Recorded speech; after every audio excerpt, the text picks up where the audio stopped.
Hi, my name is Justin, aka Ghost Reader, and today I am doing a tag video, and it's the mid-year freakout tag. This tag was created by two booktubers. I will place their links to their channels down in the description box below, and that is Chami and Ellie. They created this tag, so thank you to them for this. And I just want to say before I get started, thank you to all the new people who have subscribed and followed me on Twitter. I hope that you like the content that I put out going forward, and that you'll stick around. So let's go ahead and get right into the tag, because I have to shoot this and hopefully edit it and upload this before I go to the movies. I'm gonna go see Spider-Man, so let's see if we can get through this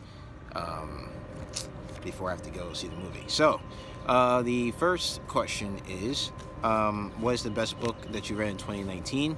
And that is The History of the Ancient World, from the earliest accounts to the fall of Rome by Susan Wise Bauer. If you're new here, I do read a lot of nonfiction. I like historical nonfiction mostly.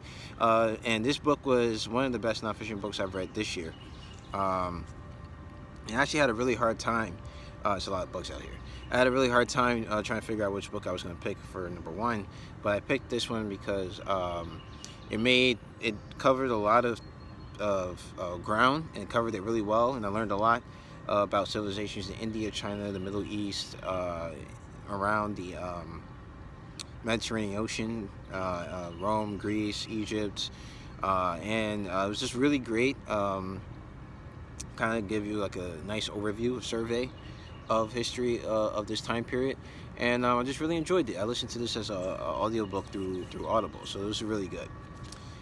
The second question is, what is the best sequel you read in 2019? I've only read two sequels, I think, and the best sequel that I've read was Foundation of Empire by Isaac Asimov.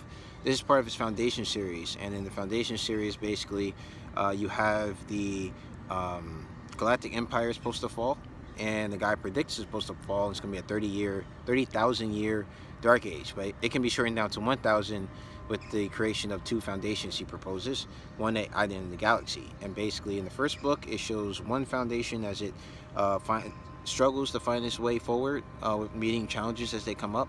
And in the second one, the foundation kind of has itself on its feet, is established, has grown in power, and now has to clash with the Empire. And then something arises that kind of throws a lot of stuff out of whack.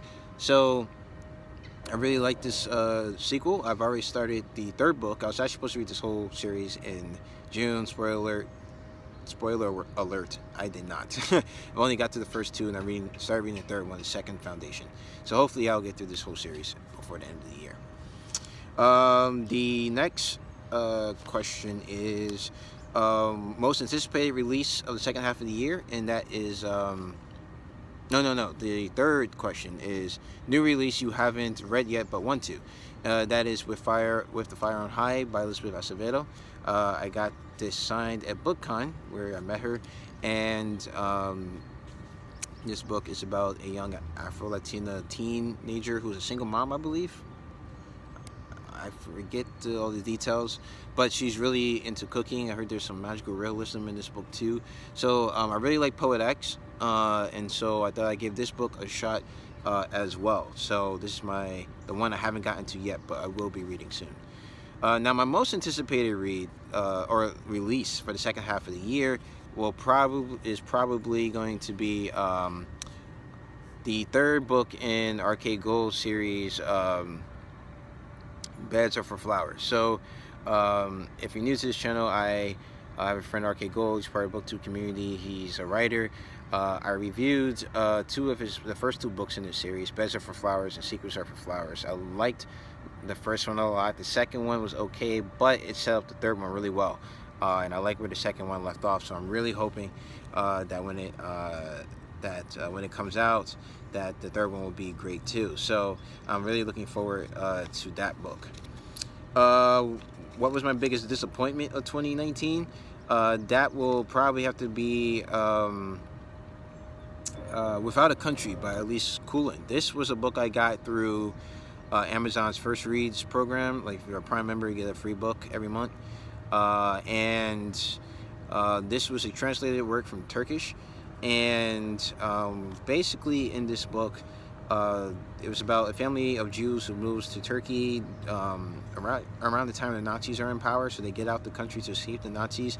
And this book is supposed to follow the family's story as they move ahead with their lives in Turkey. However, for me, the story didn't grab me. The translation felt kind of clunky too. So that kind of hampered my reading of it, and there was a lot of other stuff I wanted to read too at the same time. So this is one that actually DNF'd. So, but it was kind of a disappointment because I thought the story would be like really, really engaging and really well, but it wasn't that great of a story in my opinion.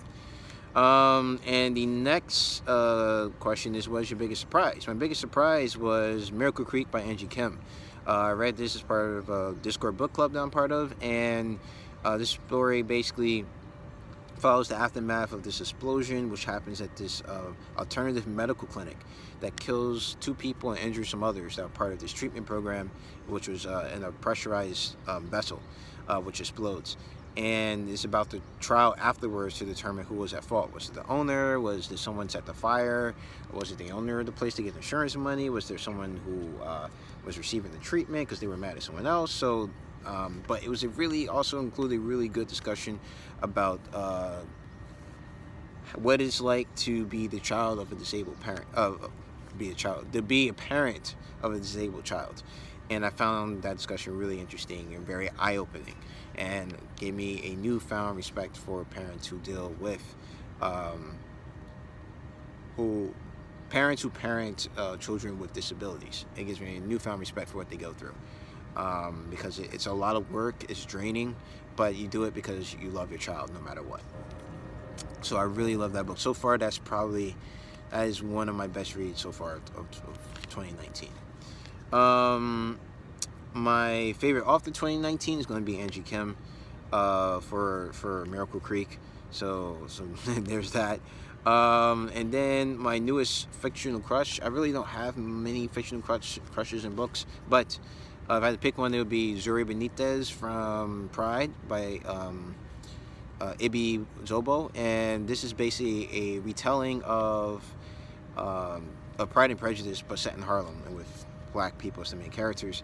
And I really like Zuri's character. Best thing I like about her is her sass and her great wit and comebacks with the counterpart who's supposed to be Darcy. I forget his name at the moment. Darius, I think.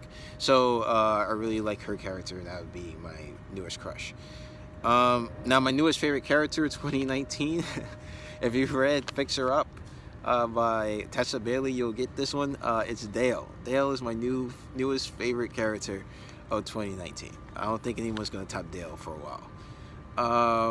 And then my newest favorite character. No, I already said my newest favorite character. A book that made you cry. A book that made me cry. Well, books don't really move me that much to cry. But if I had to pick one that kind of threw me for a loop, there were actually 2, but I think the one that really got to me was The Color Compromise. There was a part in it where it described it described violence against an African-American, I think it was African-American couple. And that really got to me. And I was at work when I was listening to it as audiobook. It was kind of unexpected. And I think that's what really got me, was that I didn't expect him to put that in there, but it was pretty disturbing, and it really got to me. It didn't make me cry, but it did make me sad and also a little bit mad. And The Color Compromise was basically a book about racism in the Christian church. And then the next book was a book that made you happy. And the book that made me happy was I have to say Fix Her Up, only because it made me laugh, and laugh at times, genuine laughter at stuff that was funny, but also laughter at stuff that was just plain cringy and I thought was just over the top. People want me to do a separate video for this particular book, but I think I will at some point when I get the time.